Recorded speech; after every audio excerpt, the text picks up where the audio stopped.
Bonjour à tous, aujourd'hui on se retrouve pour une nouvelle vidéo. Donc alors aujourd'hui c'est une vidéo assez spéciale, donc assez différente de d'habitude. On va pas parler d'éclairage, on va parler d'horlogerie. Donc voilà, donc ceux que ça intéresse pas, je vous invite à quitter la vidéo.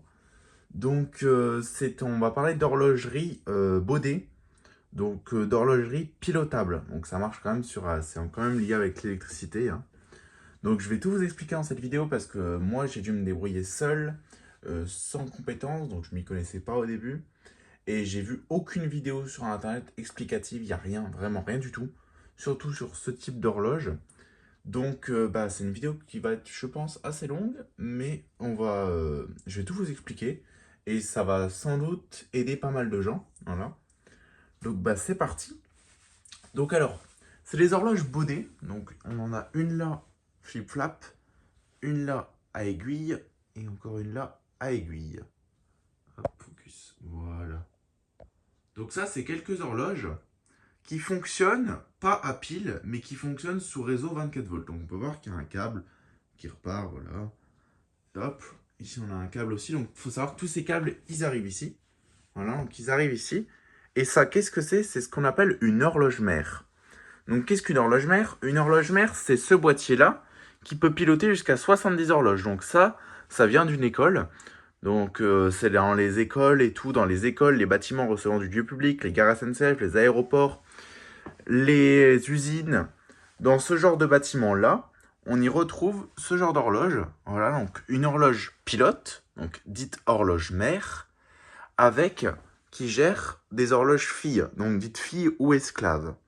Donc celle-là, elle va envoyer une impulsion toutes les minutes, inversée, donc en alternative, c'est-à-dire un coup plus moins, un coup moins plus, donc à chaque fois elle inverse. Donc une impulsion inversée à chaque horloge. Donc en même temps que celle-là, elle va changer, donc à l'heure exacte. Donc là, elle n'est pas à l'heure, hein. Là, elle n'est pas à l'heure, je l'ai mis en pause, donc on peut voir elle est branchée, mais elle est en pause, donc je vous expliquerai comment ça fonctionne et je vais vous montrer à l'intérieur comment c'est à l'intérieur. Donc ça, ce sont les horloges esclaves, donc filles, donc pilotées par cette horloge. Donc sans ce boîtier, ceux-là ne peuvent pas fonctionner. Ceux-là, elles sont impossibles à faire fonctionner sans avoir un boîtier dit mère. Donc, je vais vous expliquer un petit peu maintenant en détail. Donc ici, on a l'horloge mère, donc celle-là où on a l'heure centrale. Donc on règle ici et les autres horloges se mettent à l'heure. Donc on va l'y faire marcher tout à l'heure. Voilà, on va la faire marcher tout à l'heure. Là, on va l'ouvrir. Donc déjà, on peut voir un cadran normal. Cristal quartz, donc là c'est le mécanisme. Baudet, donc Made in France. Donc celle-là, c'est un modèle des années 70.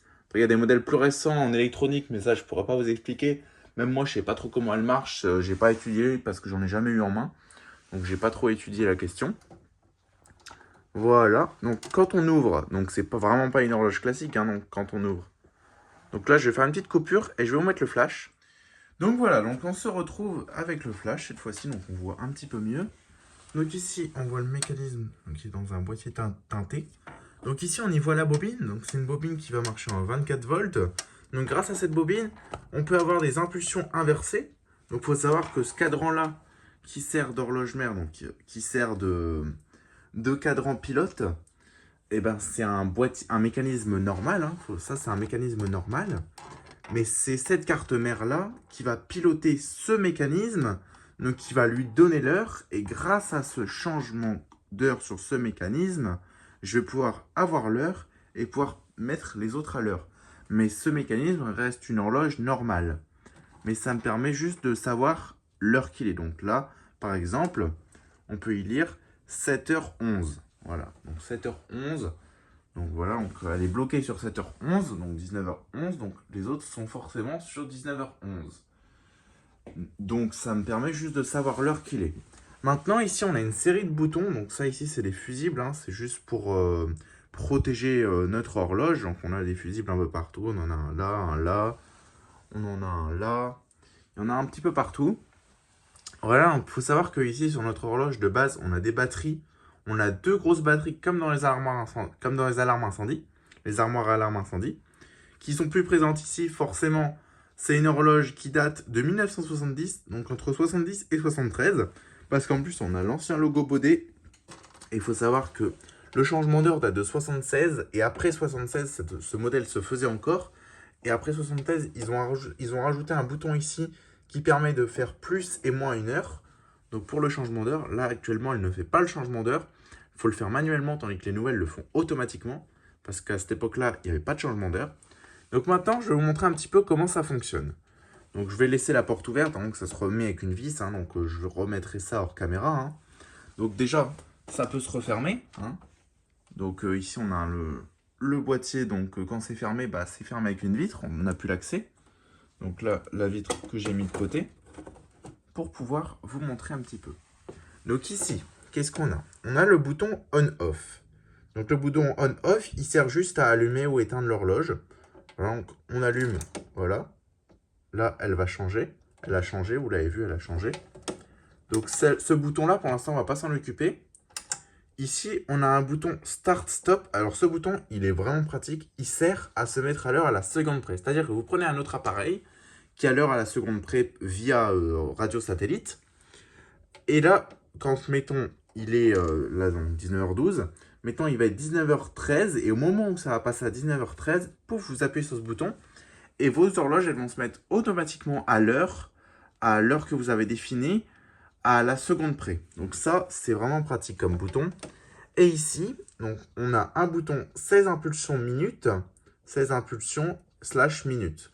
Donc en fait, ce bouton, le 16 impulsions, on s'en occupe pas, est normal. Donc quand on appuie sur ce bouton, votre horloge, elle va tourner pour se mettre à l'heure automatiquement. Donc maintenant, il va falloir quand même un autre appareil pour savoir l'heure qu'il est exact, parce qu'elle ne sait pas, elle n'a pas d'antenne, parce qu'il est possible de rajouter une antenne sur les modèles plus récents à l'extérieur pour avoir l'heure via France Inter, donc via le satellite. Mais celle-là, elle n'est pas compatible, c'était à l'époque, donc ça n'existait pas. Donc c'est à faire manuellement. Mais ça, c'est pas un problème. Donc ça, on appuie, on enfonce ce bouton, donc on appuie une fois sur ce bouton. L'aiguille va tourner, donc on va envoyer une impulsion toutes les secondes, donc pour faire tourner l'aiguille des minutes, donc pour faire tourner l'horloge. Et ça permet de se mettre à l'heure. Et quand on arrête ce bouton, c'est qu'on juge que l'horloge est à l'heure. Donc quand l'horloge est à l'heure, on arrête ce bouton. On s'arrête une minute avant. Et comme ça, on va aller appuyer sur ce bouton. On s'arrête une minute après. On arrête l'horloge et après, quand la minute d'après va être passée, on appuie sur ce bouton pour permettre de se mettre à l'heure à la seconde près. Donc là, je vais faire une petite démonstration. Donc là, il n'est pas du tout 19h12. Donc c'est pas grave, mais ça va vous montrer, ça va permettre de vous montrer un petit peu comment ça fonctionne. Donc c'est simple. On appuie sur On-Off, on appuie sur ce bouton et on appuie sur ce bouton. Donc sur les trois boutons, donc là elle se calibre. Voilà. Là, elle regardait les polarités. Donc au début, elle se calibre. C'est quand l'aiguille ne bouge pas, c'est qu'elle vérifie les polarités. Donc il n'y a pas de polarité, mais elle met ensemble toutes les polarités. Donc il n'y a pas de polarité vraiment à respecter, mais elle met toutes les polarités de toutes les horloges au même niveau. Voilà, donc là, on peut voir qu'elle fait changer tous les cadrans. Voilà, donc on va regarder. Là, on peut voir les deux cadrans qui changent exactement ensemble. Voilà. Ainsi que le cadran de là-bas. Voilà, donc c'est vraiment sympa comme système. Donc c'est de marque Baudet. Donc je vais vous montrer de plus près. Donc celle-là, c'est un modèle flip-flap.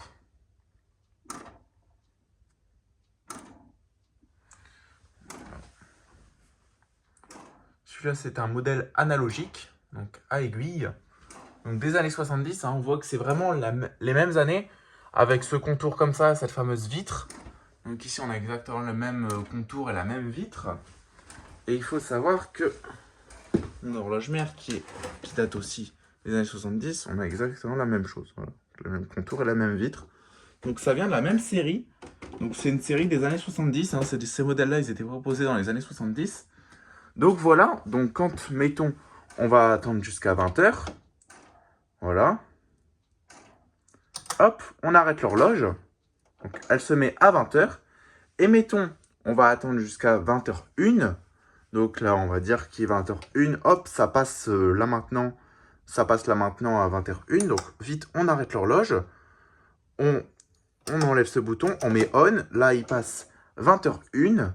Donc 20h. Là, il passe 20h. Hop, l'aiguille des secondes, elle passe 20h pour aller à 20h01. Hop, là, voilà. Et là, on est à 20h tout pile, 0 secondes. Donc ce bouton, c'est un tar, c'est un reset. Ça permet de mettre à 0 secondes en fait à chaque fois. Donc on maintient enfoncé ce bouton. Donc ces deux-là, on les maintient enfoncés. Et celui-là, on le laisse, c'est juste pour changer l'heure. Donc voilà, donc un petit peu comment ça fonctionne. Et pour câbler ça, c'est tout simple. Donc il n'y a aucune vidéo non plus qui explique comment câbler ça. Donc les horloges flip-flap, c'est assez complexe.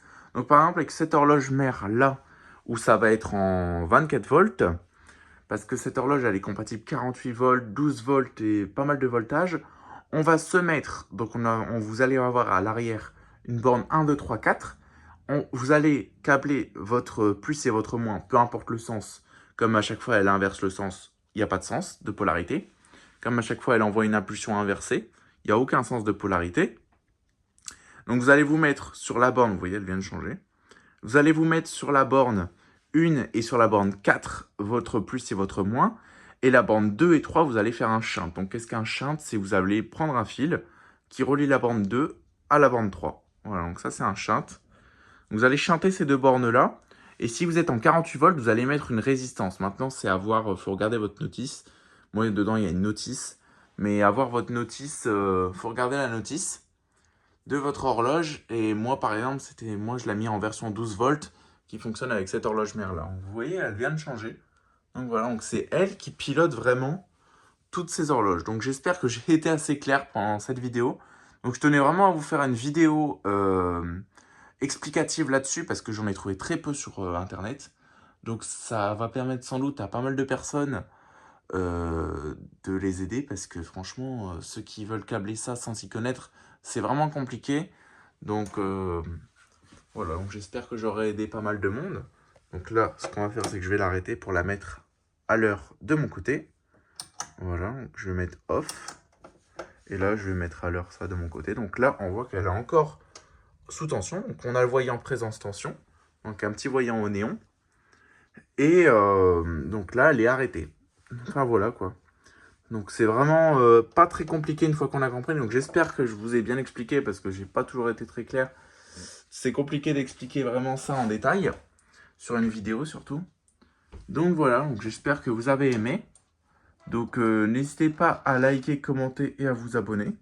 Donc si vous avez des questions, n'hésitez pas dans les commentaires, hein, n'hésitez pas, posez-moi votre question. Si je suis en mesure de vous y répondre, je vous répondrai avec plaisir. Et sur ce, je vous dis au revoir. Allez, ciao!